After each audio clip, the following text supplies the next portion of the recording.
فرمان رسول اللہ صلی اللہ علیہ وسلم ہے کہ جب تم جنت کے باغیچوں کے پاس سے گزرو تو ضرور کچھ کھا لیا کرو، کچھ پی لیا کرو۔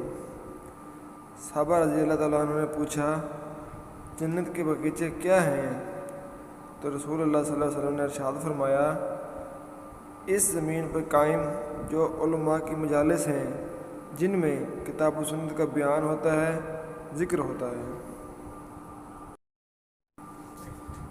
نبی کریم صلی اللہ علیہ وآلہ وسلم نے فرمایا کہ ایک شخص کا انتقال ہوا، قبر میں اس سے سوال ہوا، تمہارے پاس کوئی نیکی ہے؟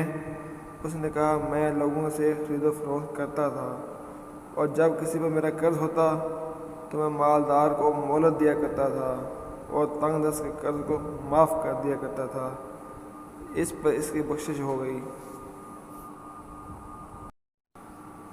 رسول خدا حضرت محمد صلی اللہ علیہ وآلہ وسلم نے فرمایا، اپنی بیٹیوں کو ہرگز ناراض نہ کرنا، کیونکہ یہ مشکل وقت میں تمہاری بہت ہی قیمتی مددگار ہیں۔